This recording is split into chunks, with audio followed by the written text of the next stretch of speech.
Hey everybody, it's GauntletX, and welcome back to one final Arena Cube draft this time around before we hop into MTG Foundations starting tomorrow. So let's see if we can't do some really powerful, really explosive stuff here before we go back to some nice core set vibes.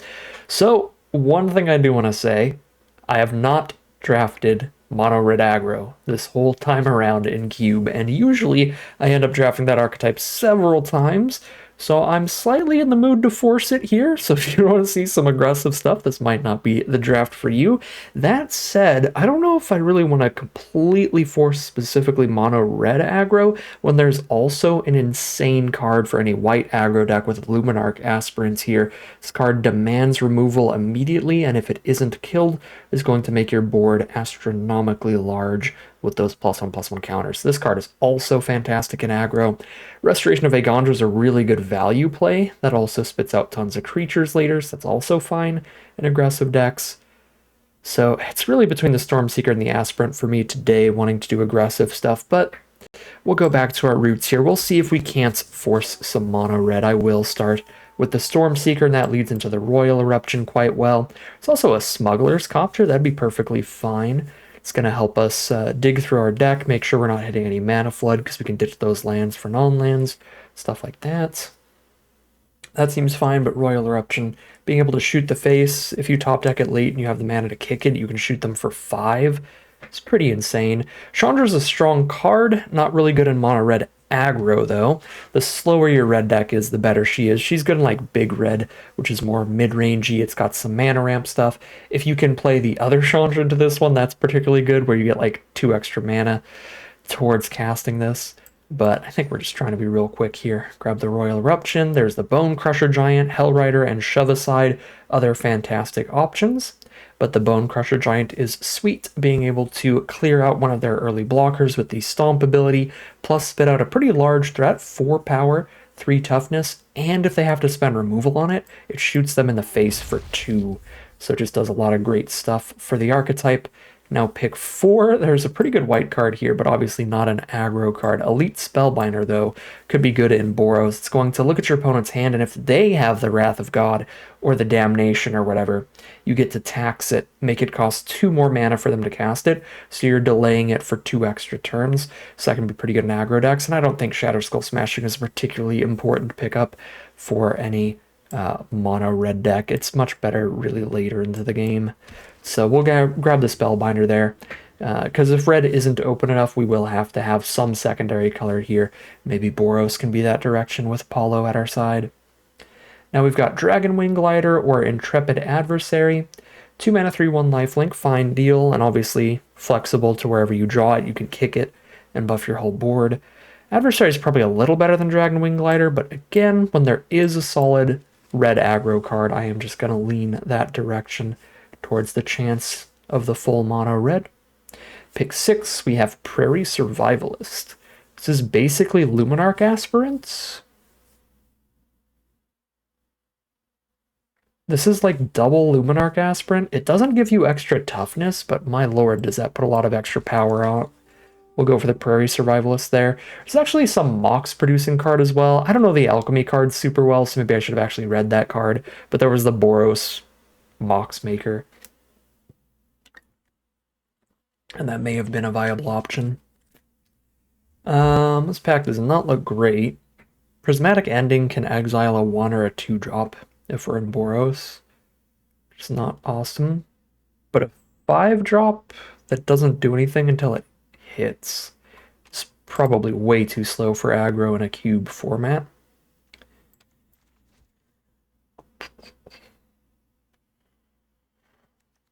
Yeah, I just don't think Prismatic Ending's going to be great. I'll just take this Theater in case we end up doing Rakdos things instead. Pick 8.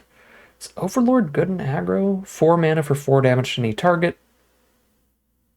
I guess it's good against like a more controlling deck that has like board wipes and stuff. You can do this, clear out a blocker, they can board wipe, but then this is still sitting there impending coming up later. Avacyn's definitely solid in Boros. Try the new hotness though. Try out the Overlord. I'm not incredibly high on that Dino thing, just 4 mana, 4/4 trample haste.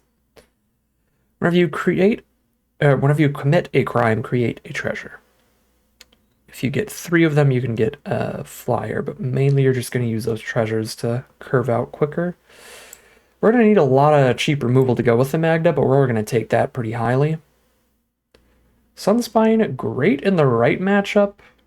In the wrong matchup, though, just a 4-mana 5/4.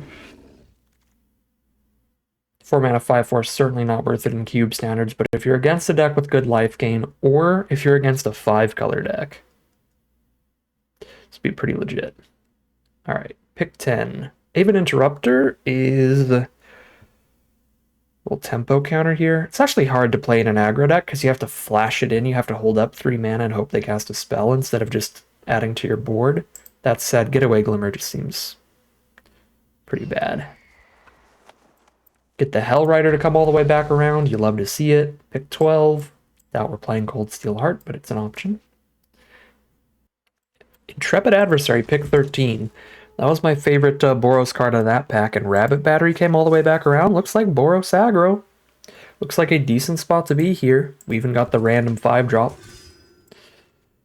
Okay, pack 2, pick 1. The only red card is Seasoned Pyromancer, which is fine. Discard 2, draw 2. Can be a 2/2 and 2/1/1s if you discard 2 non-land cards. That is quite a wide board. Elspeth Conquers Death is pretty sweet removal. I like it better in slower decks, though, at 5 mana. Is this Collected Company? This is Collected Company, except you double up whichever creature you choose. You choose 1 creature, mana value 3 or less, and then you also make a 1/1 version of that. That's really weird. I don't know how good that is. I mean, if you hit like a Prairie Survivalist, Stormseeker, Spellbinder, that could be cute, but Unidentified Hovership is really efficient removal. And we definitely want efficient removal. I'm going to take the Hovership first, but if we can wheel that Battalion, I'll try that out. Pack 2, pick 2. Robber of the Rich, fan favorite, at least for me. There's War Leader's Call and Showdown of the Scalds. We will definitely wheel one of these cards.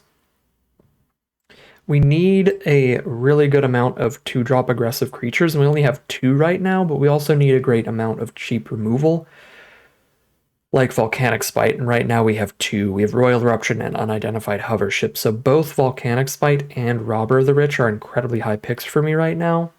After these 2, that's when we start getting into Legion Warboss, making a super wide board, War Leader's Call doing a bunch of damage, Showdown drawing a bunch of cards, Enduring Courage hasting everything out. These are all solid cards, but they're just higher up the curve. I guess I've got a Stomp as well. I've got Royal Eruption, Unidentified Hovership, and Stomp. I feel like Volcanic Spite is going to be a way more popular pick than Robber of the Rich, though, so there's the slightest chance we can get the Robber back. Pick 3. Ooh, this is a complete miss. Tragic.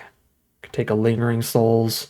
I've got 1 random Theater, but unless I get a ton of these random Backstreets and stuff like that, I don't think we're playing the Lingering Souls without the ability to flash it back.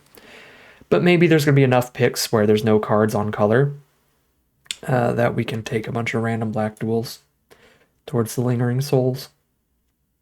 Pick 4, Mana Tithe is fun, because it can randomly get your opponents, but I think I like Slick Shot show-off nonsense, trying to do a big spell-heavy insta-kill kind of turn. It's pretty fun to me. Pick 5. This is 2 mana, 2 damage. That is not worth it. This is pretty good. If you make it to 6 mana, I mean, I guess you get a 1/1 pretty much every turn because you're basically attacking every turn in Boros. We definitely don't play Sunfall. It's Maul of the Skyclaves or Dollmaker's Shop. I do quite like Maul of the Skyclaves as well. Slapping it onto like a Bone Crusher Giant is insane. Intrepid Adversary is really good. Any other ground creatures with a Maul on them is a ton of damage quick. Take the Maul. Pick 6. It's dissection tools to go with Stoneforge Mystic. That's cute. That's cute. But would I really play Stoneforge Mystic with one Maul the Skyclaves right now? Probably not. We could take a Dragon's Rage Channeler. We've got enchantment creatures, we've got artifacts, land, stuff like that. We can probably get to Delirium, and this does set up our draws with that Surveil. If we do hit Delirium, it's very good for 1 mana.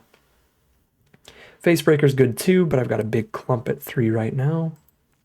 Let's grab the Channeler. Pick 7, there's a Strangle. It's also Welcoming Vampire, which is a huge card draw engine, or Skyclave Apparition, which is also removal. This one's removal on a stick. I think between Channeler and Show Off type stuff, I really want a non-creature removal spell here. Pick 8, boom. That also goes great with Emberheart Challenger. You know, it's kind of weird. They put like Emberheart Challenger and Slickshot Show Off in here. I haven't seen Monstrous Rage or any of the combat tricks or anything, though, that really make those cards particularly fantastic. I guess the Emberheart is still like really good with cards like Intrepid Adversary, or sorry, Prairie Survivalist and Luminarch Aspirant, stuff like that. Okay, we'll try the 3-tree battalion over the Elegant Parlor, because it seems fun. Legion Warboss came back, but neither of the Boros cards? Kind of strange reverse world do I live in? Boros seemed perfectly open pack 1. Alright, I guess we'll just cut the Boros player. This whole next pack. We actually already have a full deck here. We have 24 non-land cards, so the final pack gets to 100% go to make towards making this deck better, which is very nice.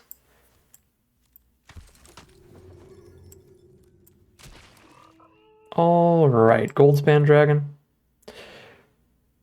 Collective Defiance is fine, but it's much less efficient than Strangle or Royal Eruption or Volcanic Spite, or even Unidentified Hovership.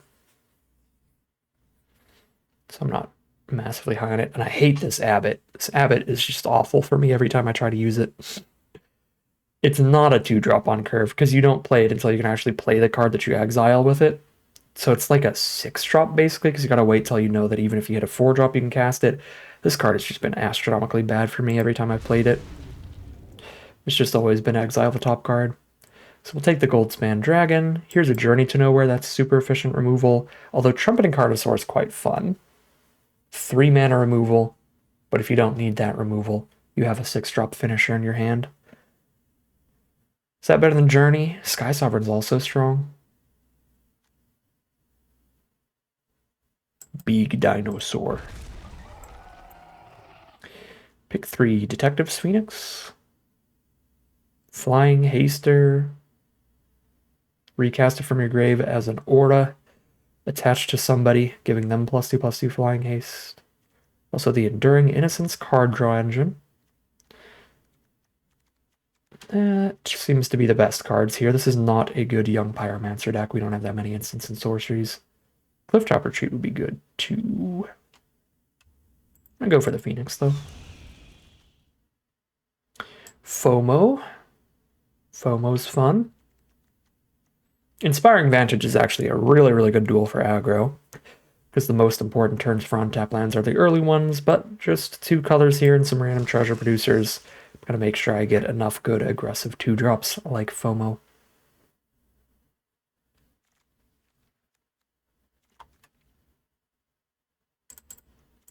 Also, maybe I get to go mono red. No, I need 5 more playables. Probably not. Probably not.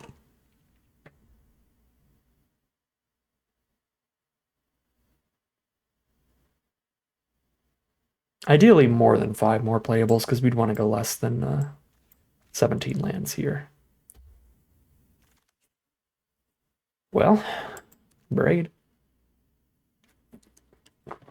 We're certainly not lacking in the finisher department when it comes to mono red, because we have 2 6-drops, 5-drops as well. We don't need the Inferno Titan in mono red. Adeline is insane if we go Boros, though. Double white's a lot, and I want to see if we can make it to full mono red. We're so close. Come on, 3 more picks. Ideally, like 5 more picks.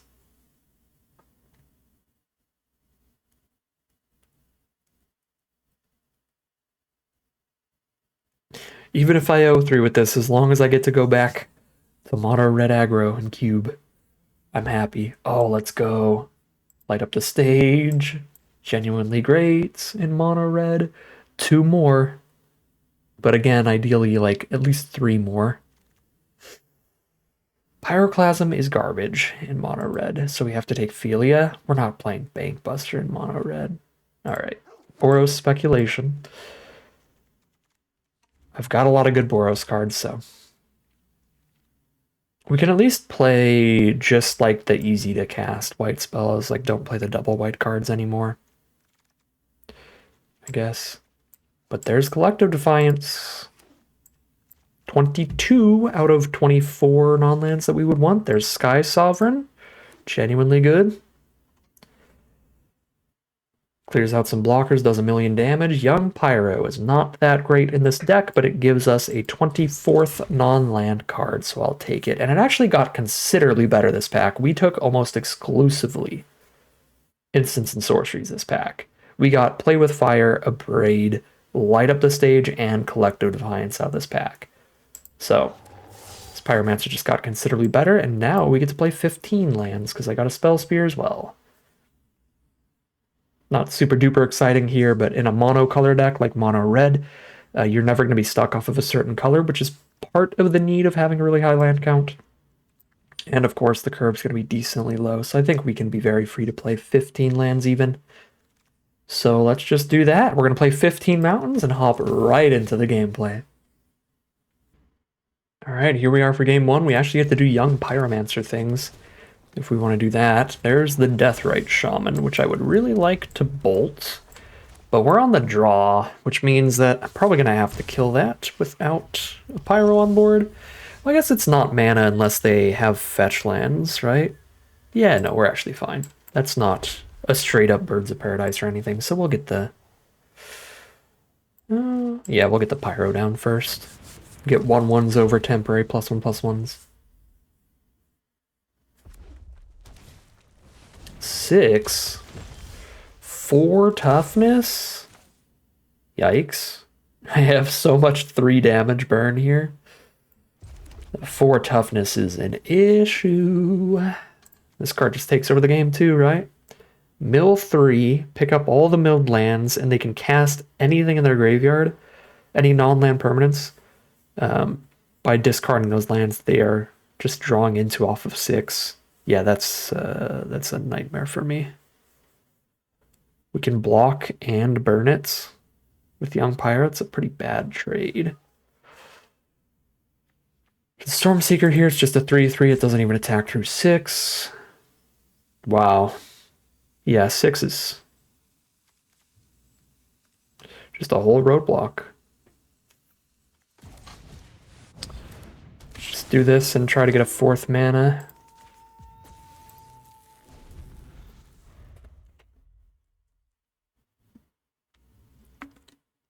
Have to double spell the 6. Okay, they've got a Mind Stone they can cast. And they've got the lands engraved now for the Deathrite.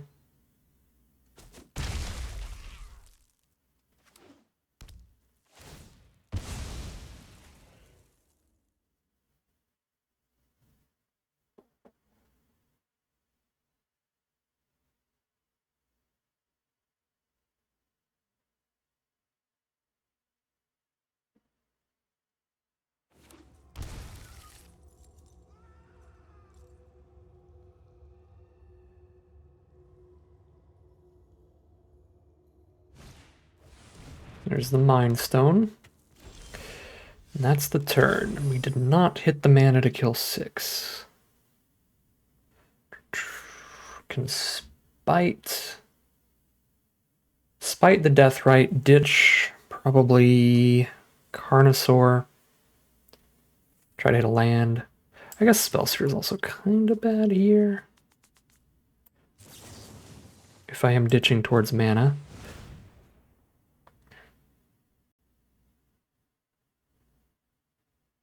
I guess if I draw the land, though, I would just play the Spell Spear. So yeah, we actually get rid of Carnosaur.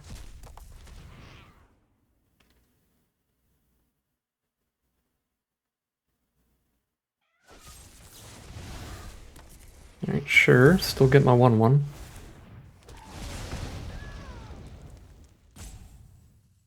Yeah, if I hit the land, we're not abrading a Mind Stone. Alright. Not the land, but it could find it.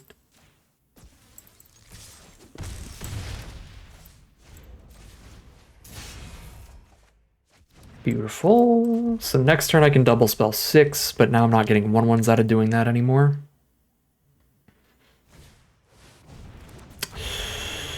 Yep. That's awful. There goes Stormseeker.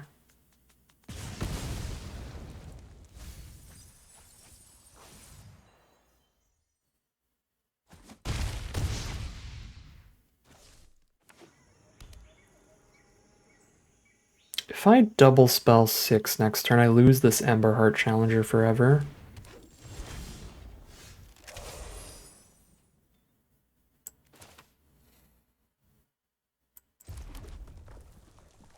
Goldspan swings, slam Emberheart down. Probably just have to go face at this point.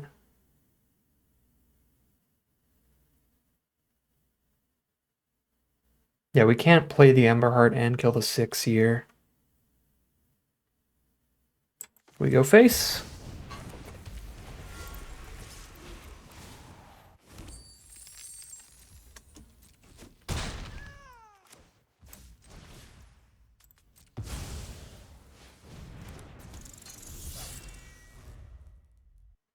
Just all in on drawing some straight to face burn spells.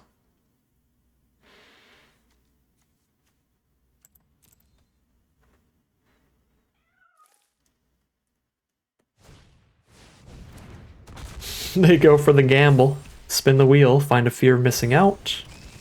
Well, that's good for my Goldspan. It's gonna get in. Got a Crater Hoof next turn? Okay, so we have to kill them next turn, and that's not likely. I have 6 damage right now. If I top deck the Volcanic 2 mana, 3 damage, and then you can kick it, then we win. So we need to top deck that. The 2 mana, 3 damage spell. I'm sure there's probably other draws. That's the one I can think of off the top of my head. We have at least one top deck that kills them. They don't have green mana up to gain life here.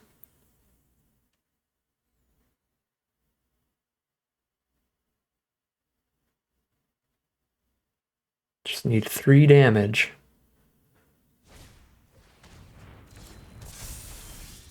Collective Defiance is 3 damage. But I'm 1 mana off. But Goldspan gives me the mana I need. Correct? I have to spend 4 mana on this to kill Serpent and 3 their face. They go to 6. Goldspan hits them down to 2. And then I Bone Crusher. Yeah, this is exactly lethal. And it's one of the lethal spells that I wasn't thinking of, which is even cooler. So 4, 3.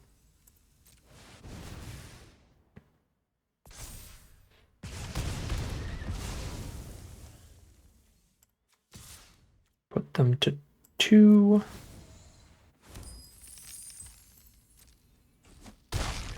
And stomp. All right. That 6 was quite a roadblock early. But we draw just enough burn to fly on over for the lethal. Especially because they attacked with 6 there. If they didn't attack with 6, I don't think we could get that kill. But then they wouldn't have had the Stonecoil Serpent.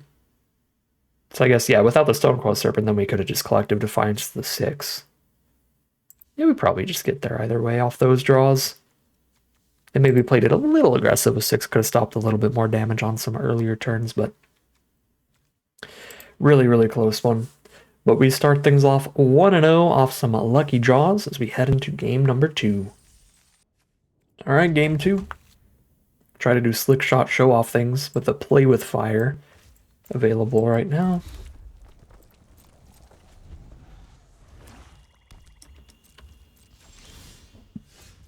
Young Pyro as well. Young Pyro into show off play with fire their blocker. Let's go. That's what I'm talking about. Boop. Cha-ching. Onto the stack. 5 damage. Hellrider's gonna be wild here. 3 other attackers. It's 4 damage off of just the declaration of attack. Do let them eat the show off for free if I do that. I wish this were technically a spell, but I think it's the play. Here instead.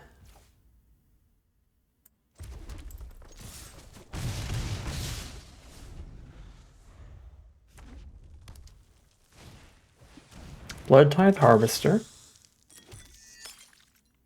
Okay, the attacks into that are fine. They trade into Hellrider. Aw, life gain removal is actually horrendous for me. This FOMO is super bad. If I don't empty my hand.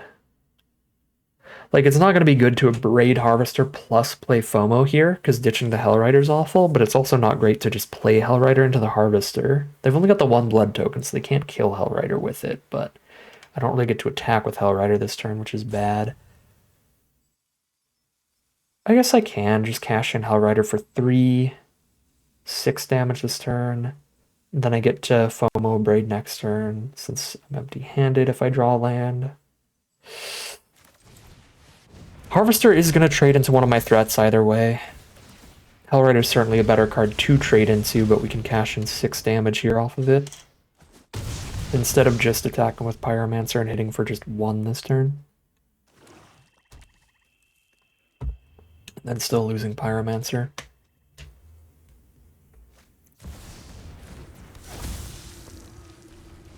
Aristocrat Champion. Does this tap when it gets indestructible? Oh, it doesn't have to tap to get indestructible. Pretty filthy. God dang it, I drew a spell. Oh, FOMO. At least it's a sorcery. It's going to be another card type. We just blow up Aristocrat when they try to give it indestructible. If they try to give it indestructible. If they don't, then we just trade. I think that's where we're at. Maybe supposed to just Royal the Face pre-combat.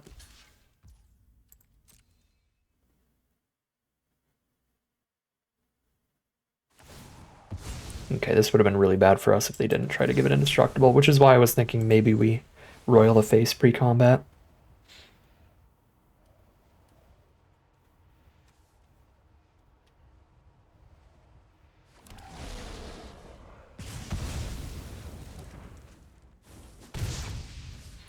And I guess it wouldn't have been really bad for us, it just would have been bad for us. Alright, this might be a bad idea, but I'm just going to Royal Face. Widest board possible. More likely to play FOMO with an empty hand. No! Exile my graveyard? My Delirium's never happening. Lord Skitter's just eating my graveyard. They're in the trash, scooping up my goodies. Ooh. Well. Now they take 3, go to 1? Because they only have Copter to block? They could have had both up to block, thanks to the rat being able to crew Copter. So that was a good draw. Now here's a free draw, Fear missing out. Just finds a land. Man, if those were in the other order, we would have had Delirium off this. Because then we'd have a land and grave. Alright, they have one creature that can't block available to them, and other than that, they're on top decks, so we just send in the whole team. For sure. And they can't even cast this unless they attack, which they can attack with the rat, but then they just upgrade their 1/1 that can't block into a 2/2 that can't block. A 2/1 that can't block, I should say. Laelia.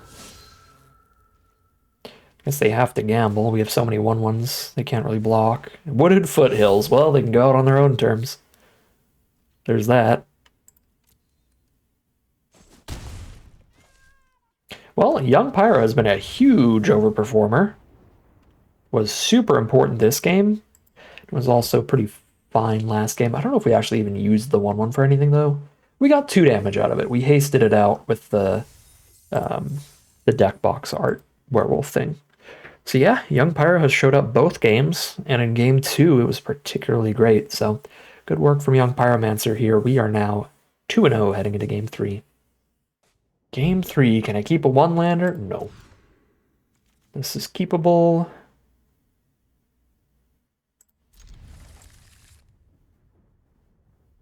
I'm gonna be so sad when they just play a non-basic every turn. And this is the 5-color matchup, the matchup where I mulligan away the links. This is when we find the 5-color opponent. Watch. Okay, Forsaken Crossroads. It is 1 non-basic.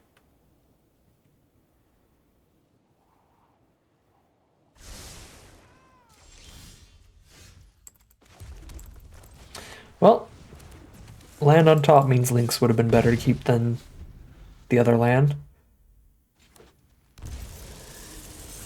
Of course, they're 5-color, man. And I can't get through a 1/4. Well, this is a nightmare. Whoa. Just trying to skip through my turn. I hate that the same button for just like pass, pass, pass is the same as the all attack. I've definitely misclicked that a few times. Oh, links.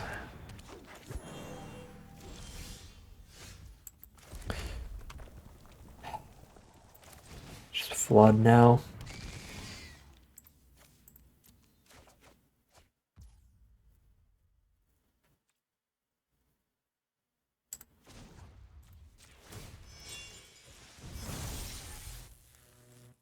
I don't attack with FOMO here, but it's likely that the extra 1 power and toughness over on the Fear of Missing Out is going to matter there more than just having a 1/1 body. So just getting that mana out of the way so that if I do like light up the stage, I have all the mana up for that. Feels like a play.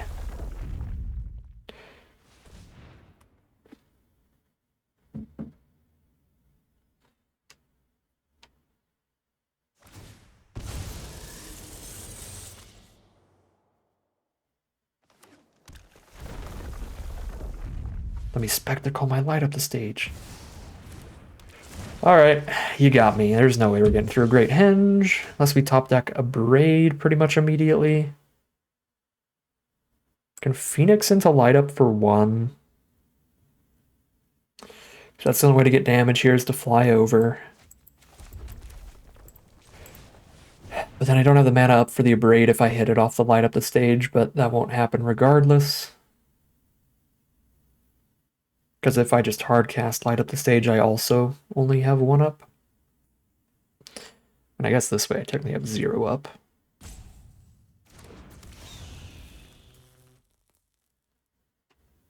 I guess since I'll have 0 up anyway, I might as well hit for 3, right?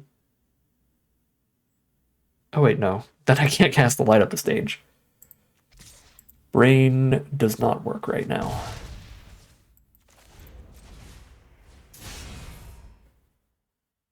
Abrade. Nope. Hellrider. I mean, they're still gaining 2 every single turn, so it's still quite an uphill battle, but Hellrider is a chance here, because Hellrider Pyromancer is a lot of damage. We know exactly what we're doing with all 5 of our mana next turn.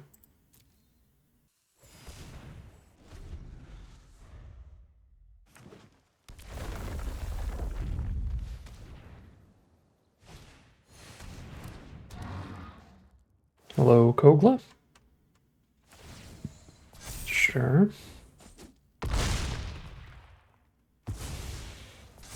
The fact that Kogla kills my Phoenix off of an attack trigger is brutal. Don't have to even spend anything to do that.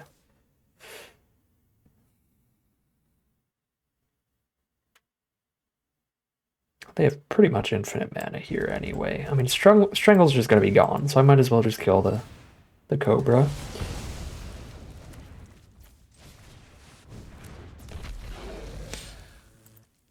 About to say goodbye to this Phoenix. I've got 3, 4, 5, 6. I've got the evidence to collect. So I can get another swing out of it at a pivotal moment. At least. But again, no Abrade is no win for the red deck.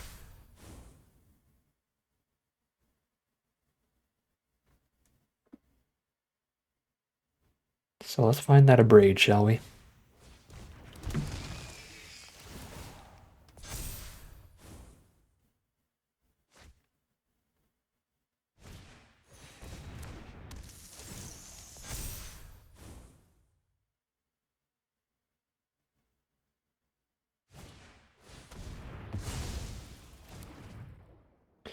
I've drawn 4 cards off this henge now.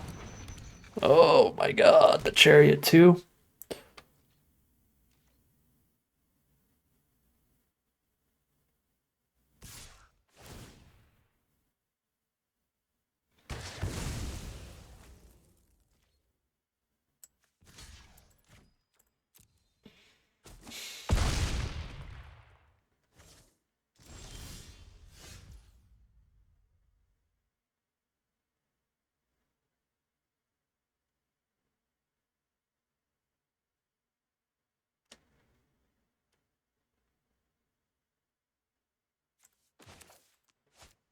I guess I hit them for 2 either way. If they jump with Birds of Paradise or if I shoot them with Play with Fire.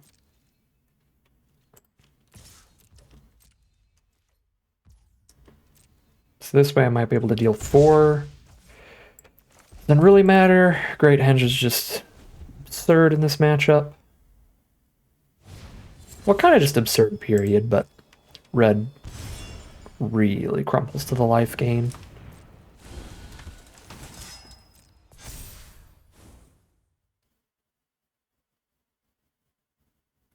Man, yeah, this game was brutal. We had a rough mulligan and somehow had like the perfect kind of sideboard option that exactly beats this deck. They had removal eventually, but I think we could have probably won if we had kept the Sunspine links, but it's bad in enough matchups that without knowing any information on what our opponent was playing, I don't think the mulligan decision was super bad or anything. It just obviously panned out pretty poorly for us. It was just the perfect deck to Sunspine links. We would have shot them for 3 and they wouldn't have been gaining any great henge life. Probably would have just been game with links. Rough one. Alright, here we are for game number 4. We're 2-1 right now, sadly on the draw for this game. Mono blue Beaumont Courier deck? No, playing against blue red. An aggressive version of it if they're running the Courier. But they're probably running tons of instants and sorceries in general. Malcolm. Welcome, Malcolm.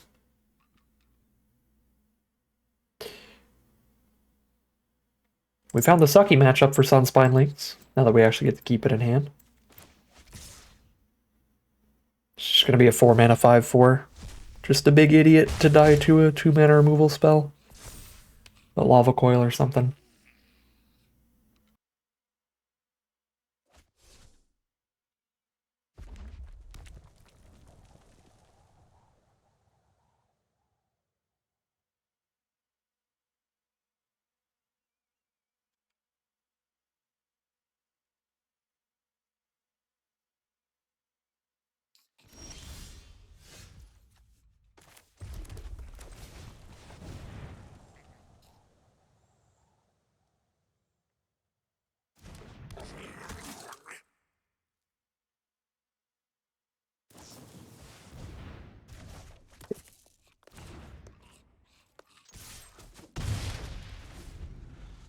take 1 extra point of damage by not having Challenger up on blocks, but I deal 2 extra points by attacking. I guess their courier fills up more, but I'm not really worried about that. They've still got a full grip already. They're not going to sack it for a few turns. We have time to blow it up.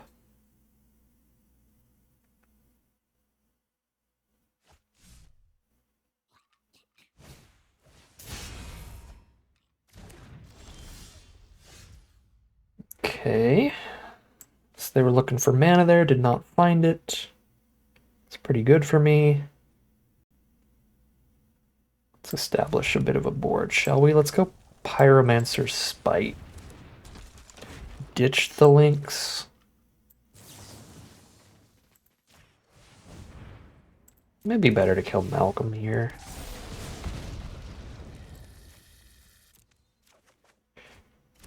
But I feel like they need lands badly enough that they'd be willing to just discard 4, draw 4 there. And that would be the most guaranteed way to get mana for them, because it's a lot of draw. We definitely need to kill Malcolm next turn. Once it has a 4th counter is when it goes crazy. Yeah, just cast spells for free.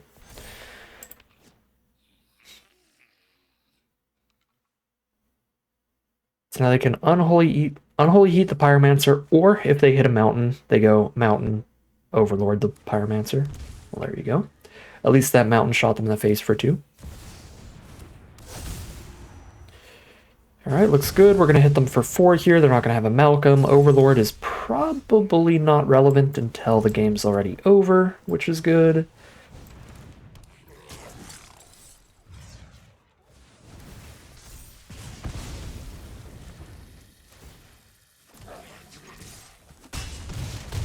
Either they're already going to be stable by the time that the Overlord unlocks, or they're already going to be dead.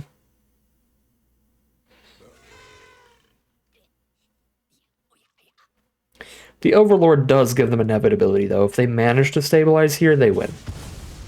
They have their win con on board. Infinite removal spells means they might manage to stabilize. We put them to 2 here, which is not quite 0.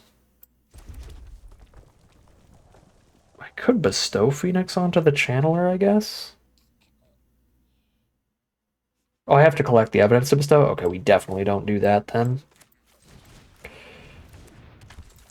Even if I bestow from hand, I have to collect evidence. So let's just leave the evidence so that I can do that from grave. We have more than enough evidence, so anything we draw, we just play it, give it Flying Haste, kill them. If they kill our Phoenix. And if they don't kill our Phoenix, then we'll shoot them for 2 with it. There's a FOMO. Discard a card, draw a card, dig a little bit. Look for Pyroclasm, I guess. Kitesail Larcenist is not Pyroclasm, but on board I only put them to 1 now, but I can just kill them with Phoenix. Show Off also kills them. But I might as well do the Phoenix thing. Oh, why can't I use this? What? Okay, it's a good thing I had lethal on board there, but hold the phone.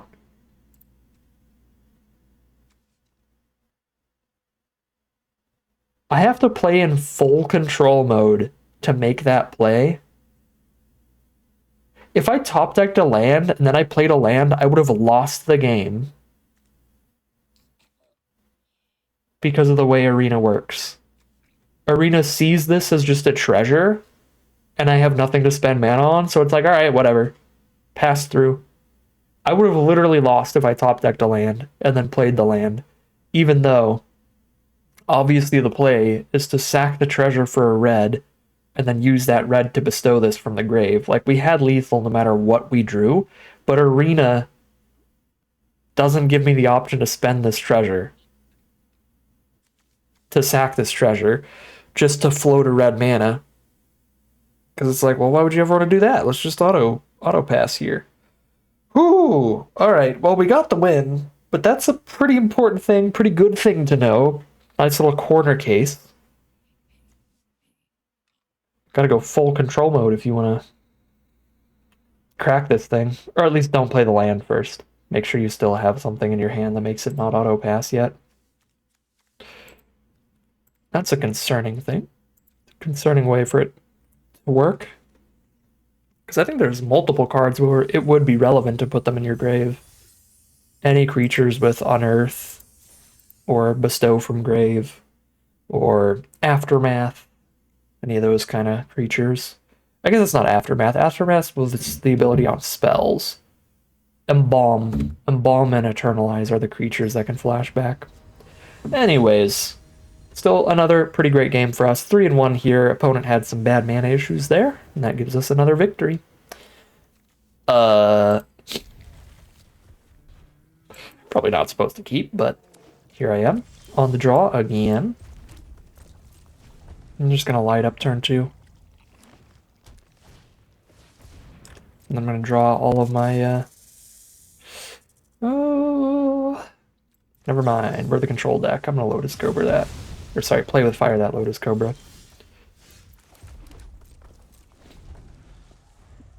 I was gonna Play with Fire the face and then light up the stage and then, you know, hit Overlord and a 5-drop. Hello, Oracle. So they have the Power 9 in their deck now, so if they draw a Time Walk, we lose, because they can Lutri and double Time Walk, take 2 extra turns. And that's GG. I can Royal Face light up, or I can just Hellrider next turn.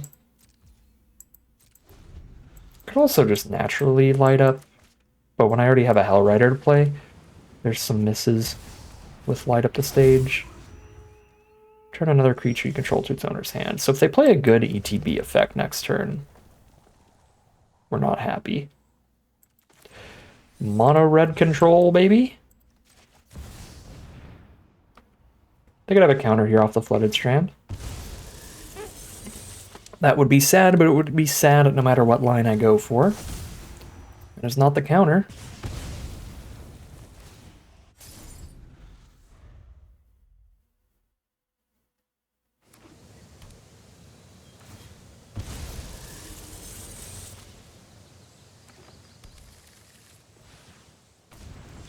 Lutri's in hand.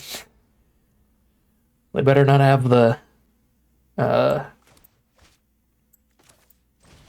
Time Walker. I'm so dead. Lutri double Time Walk.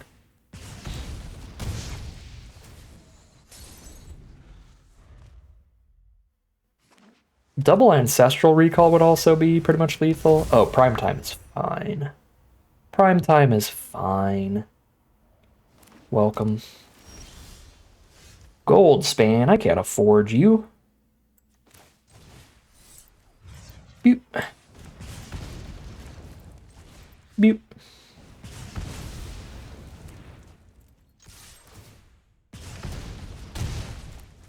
Let's get a mountain for my 2 5-drops. There we go.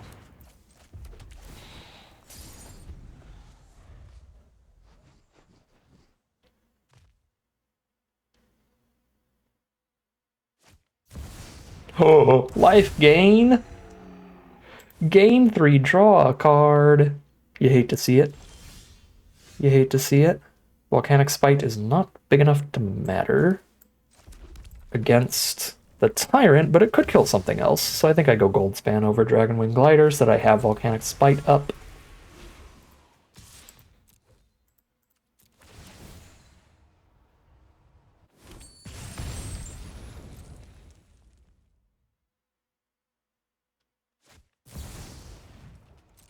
Ancestral Recall is pretty good. It's a little weaker when it's not Lutri though, so that's okay-ish. But they're tapped out from the Lutri.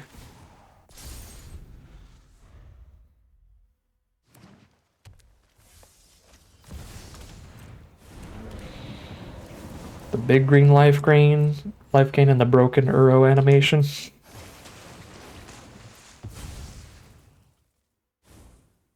Not another Sunspire Lynx matchup without the Sunspire Lynx. You got me.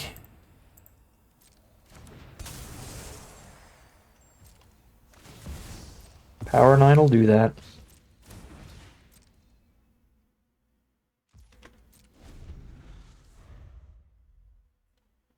They've got the Fulgrave for Uro here. They go to 17, draw another card. Infinite time to find Time Twister, gain 3 off Gargaroth, and draw a card.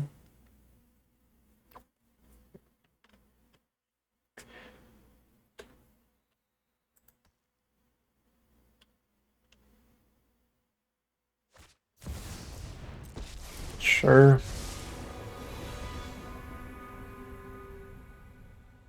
Bounce 2 of my creatures. Be at like 20 life here. Well, Uro hits the board, triggers Uro and the Tyrant.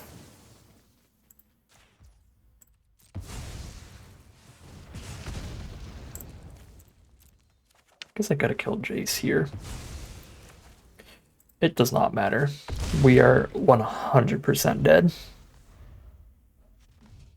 I mean, we 100% lose the game. They might not lethal us by the time we get another turn, but they're going to be at like 23. Just playing an Uro. Alone. 26 off of the Gargaroth attack trigger if they choose to life gain off that.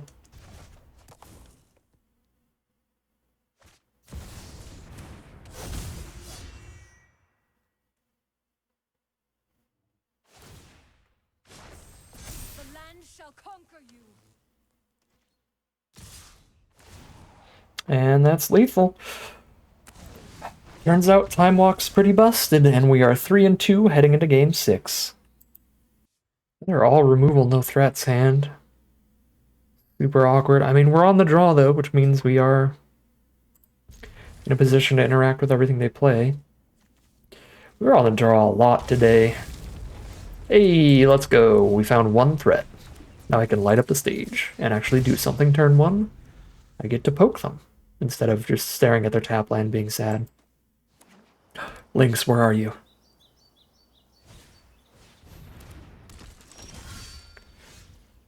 I want you so bad, Lynx.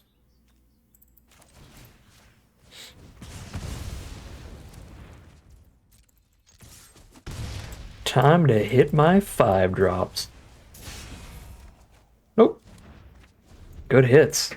Wow, Mountain Channeler or Braid next turn. Be a really good turn.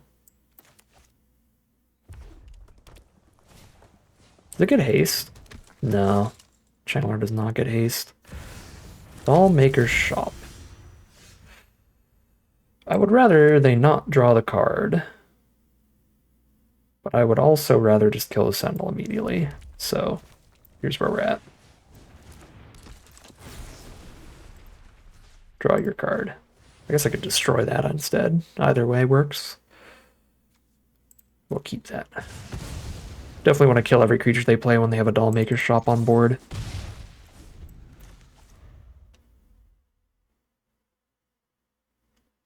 Okay, we have instant sorcery engrave. Yes. So we would love to mill a land off a Surveil. Ooh.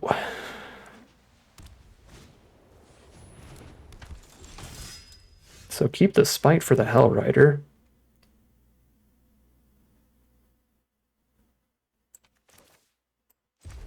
Which means we pass.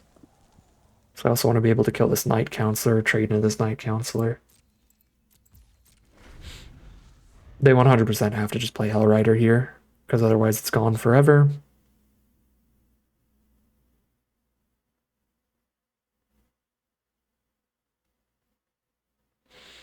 So we trade Rabbit Battery into Benalish Night Counselor, and that triggers Dragon Rage Channeler's Delirium.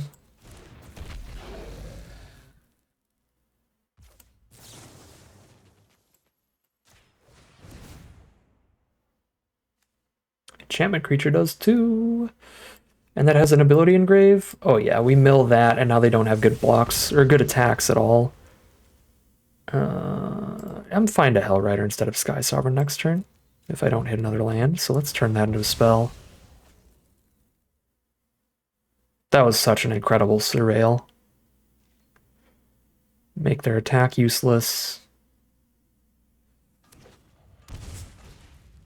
Ruby Collector. So how does this work? Oh, attack with 3 or more creatures to get a Mox Ruby. Okay. Yeah, so that was fine. That I passed up on that. I'm not that worried. Okay, so we do have Sky Sovereign. Don't have the evidence for Phoenix, do we? 2, 3, 4, 5, 6. Oh, we do. I want to do that. Phoenix Evidence Overlord? No, I'm cool to just hold up a Sky Sovereign blocker here. Keep them off the Dollmaker shop still.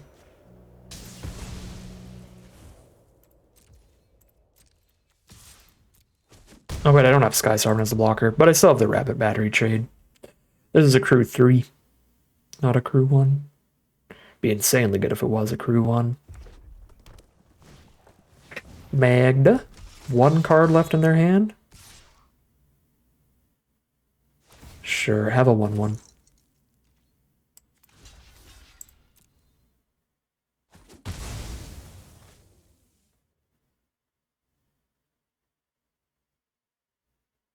Stormseeker to haste out the Overlord later could be pretty gross.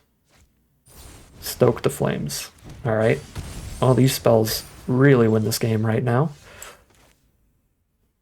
It's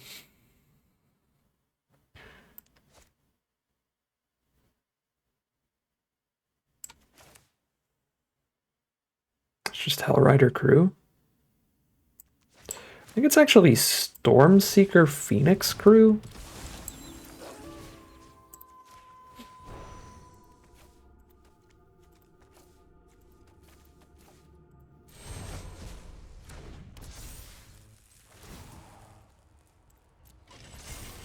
This way the Stormseeker's on the board, so that if I hit the 6th land, I do get to haste out the Overlord. Plus I hit for 1 more damage this way. GG from opponent. That's a lethal Sky Sovereign. That is 4 and 2, a positive record wherever things go from here. Which feels pretty good when I kind of just forced aggro today. Alright, game 7. We've got turn 1 Rabbit Battery and all of our great late game plays, but we do also have a 3 mana removal spell and a 4 mana removal spell thanks to the flexible, cheaper costs on these cards.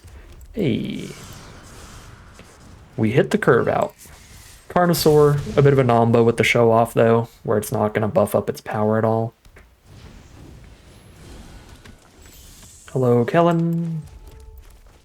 Goodbye, Kellen.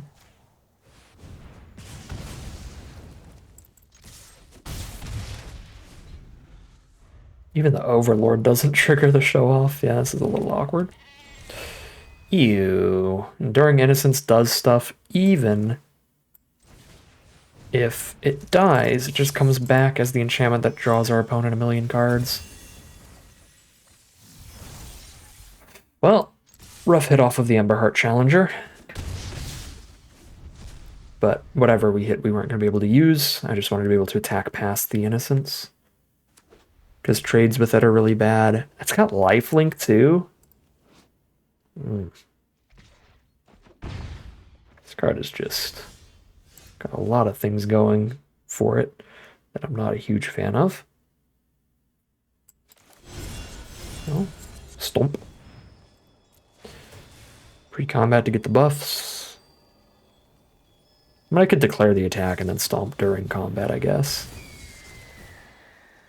But then I wouldn't have seen this coming, and now I know about that. And since that's there, we do this attack. And they can't kill either. Then I can move the battery back to the Challenger as well, which is a big deal.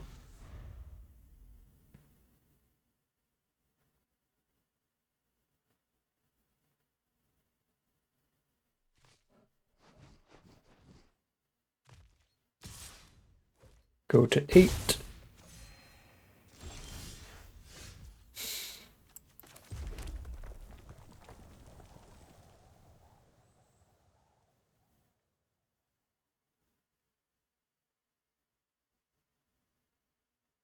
I probably shouldn't have played my land yet. I should have went maybe Stomp Interrupter, move battery to the Challenger to trigger that and see if that hits my land for turn. Just excited about maybe playing Overlord here, but I imagine Stomp is still better. Yeah, I played this out wrong.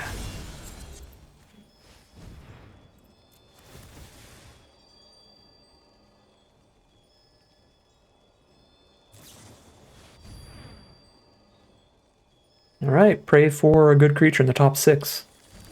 Fail to find. Yeah, that's tragic. If I hit any of my 1-mana spells, then I win.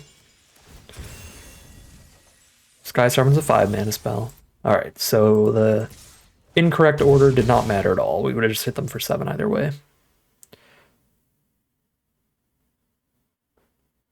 I'm gonna unattach here. Nothing else to do with that last mana. Get a wide board state against the 1-life opponent. 3 if they hit with Innocence, but then Innocence is not up as a blocker.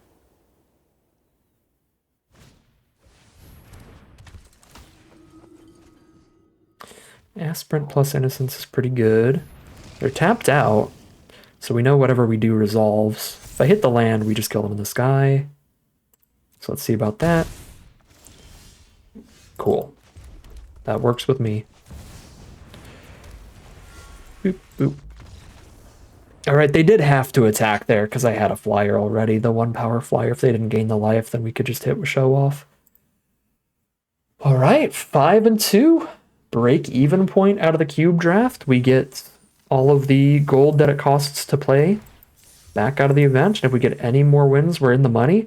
Technically, very slightly in the money right now. We get to keep these random rare rewards out of the event.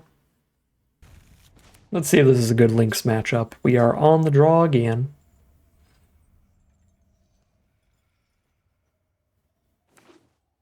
Ooh, start with a Triome. You love to see it. That is some fuel for the Sunspine Lynx fire.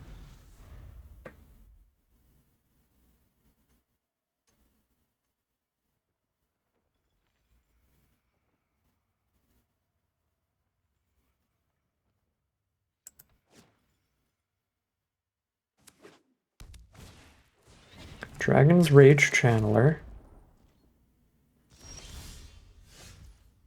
Despite that, not doing anything else with my mana this turn. I am not ditching a land here because I have 2 strong 4-drops to play. So ditching a land and hitting a non-land card could be pretty bad. We've got the perfect curve. Seeker, Lynx, Hellrider. We don't want to hit a 5th land for sure, but there is always the chance of ditching a land, hitting a non-land, and then not finding another one for a while. Oh god, Paulo. It's a 5-mana Reckless Stormseeker if I've ever seen one. They could hit the Lynx. The Lynx is quite rude against their deck right now, but yeah, that makes a lot of sense. I have no play this turn now. Because, of course, we top deck the land because I didn't spite away a land. If I did, though, we would have missed land drops. That is just the way it goes.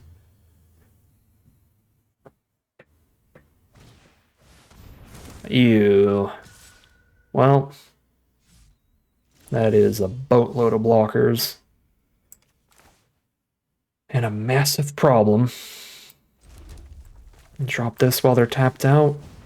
Hellrider can't get in anyway.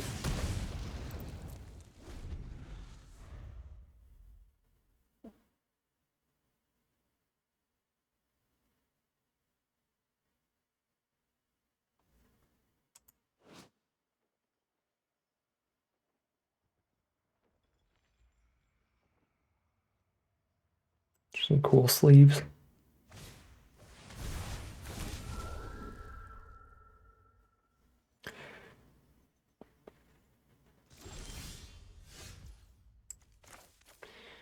Yeah, the 4/1/1's Lingering Souls is pretty legit.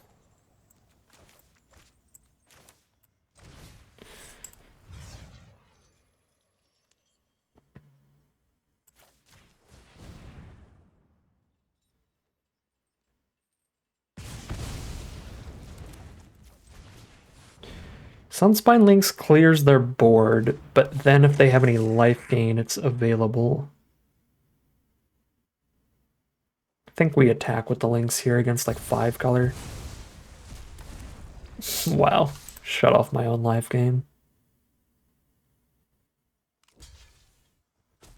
Alright, chump it is. They don't want to trade their entire board for the Lynx.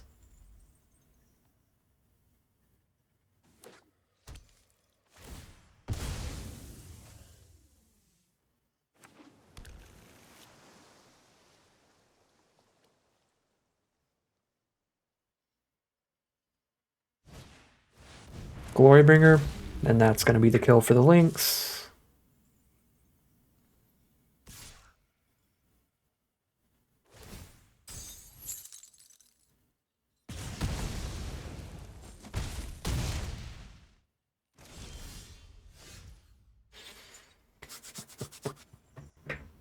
Bonecrusher Giant is something.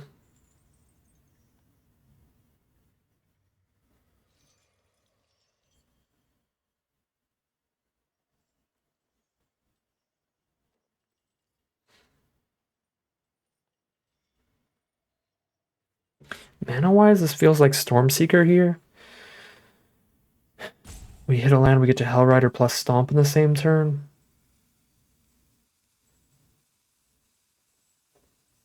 I guess the only way to guaranteed chip in a little bit is to go Hellrider equipped with Battery, but clearing out a blocker is also good.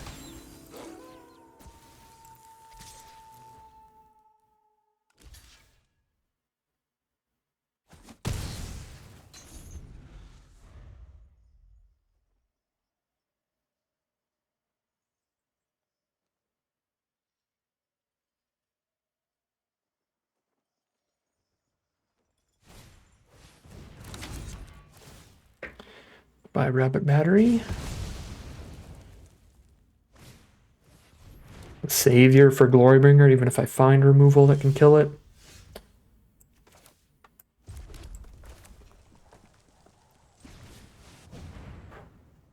Time to die.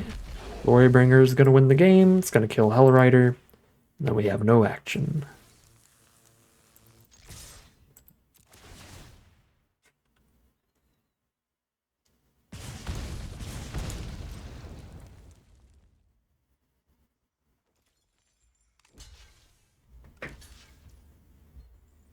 Sure, they're going to indestructible the 1/1. Get 2 chumps out of the 1 Savior. Seems pretty good.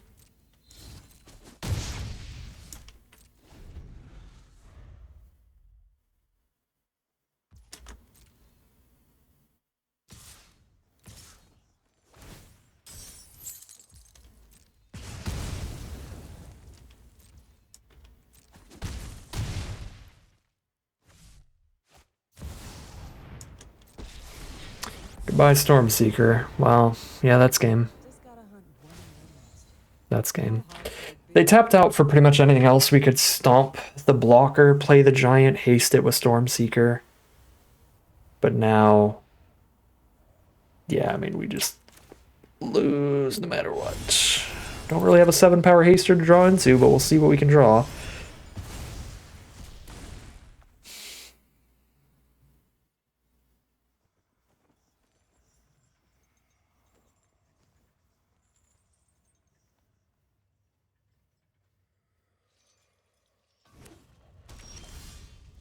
Four-power haster is a good one. 4-power haster that does not die to Glorybringer.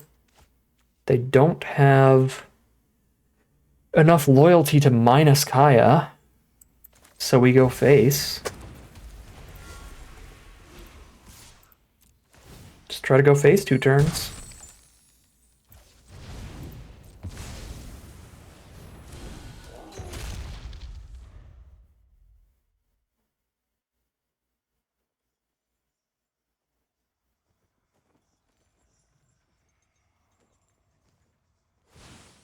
Oh my god. They have to activate the Steaming Sauna here. Just 2 mana up.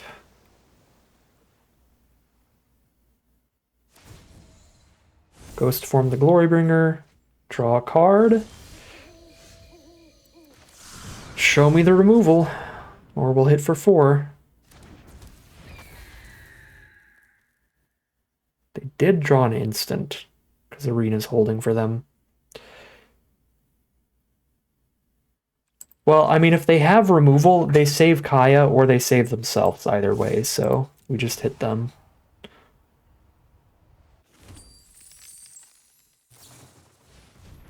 Ophelia? That'll do it. Wow, yeah. I guess we had to hit Kaya there and then they couldn't minus this turn. Because now they can minus Goldspan, Glorybringer the Giant, and we only have Show Off left.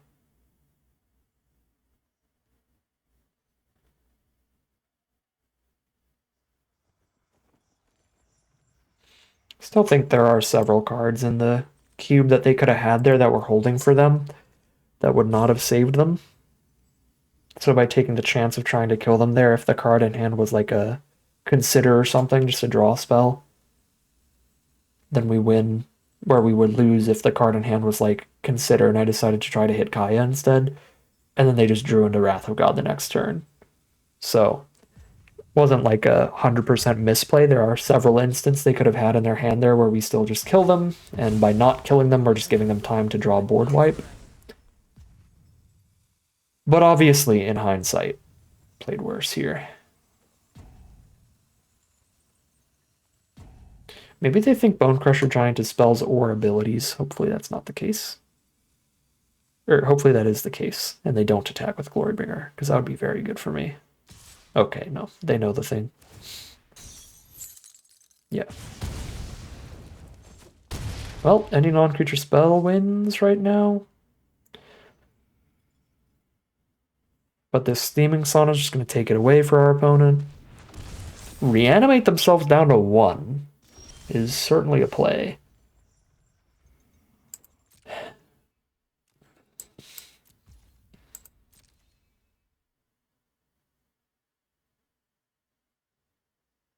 This Channeler has to attack. They need another blocker. Another flying blocker.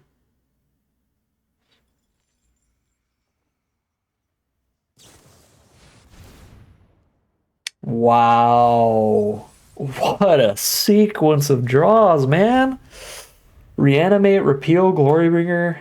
They hit 1 land in that chunk of, what, 4 cards? 5 cards? Yeah, they hit land, Philia, Reanimate, Repeal, and Channeler. Alright, well, we did technically lose because of our gameplay decisions there where we could have hit Kaya. But again,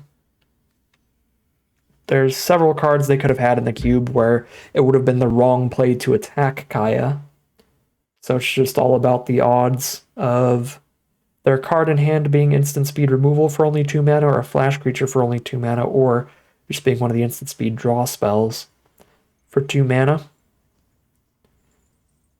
Such as Consider, which is definitely in there. Censor that they could cycle away there would have been holding for them as well.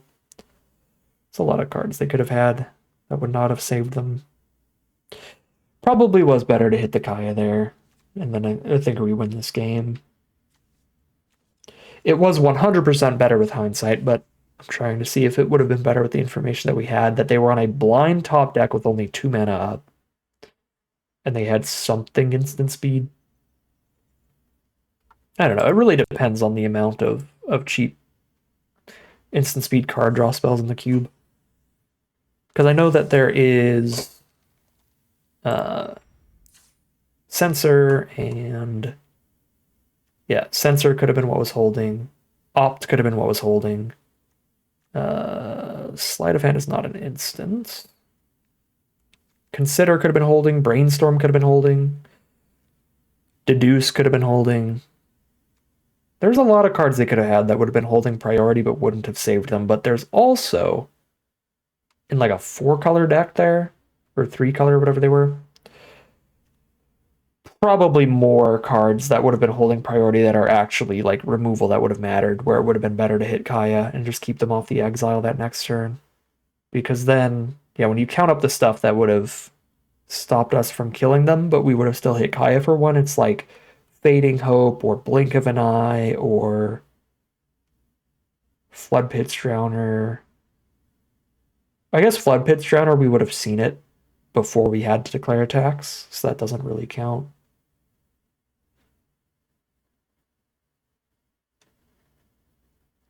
But yeah, when you go to the other colors, that's where you get a lot of other 2-mana options. Go for the throat. Infernal Grasp, I don't think works. The 2 life would just kill them. Bitter Triumph wouldn't have worked. The 3 life would just kill them. It would leave them at a low enough life total that we'd still lethal them with our attacks. There. Long Goodbye would have worked. Yeah. That was the one misplay of the game that really, really mattered there. Rough, but still a very good run for just forcing a certain color instead of looking at what's open at all.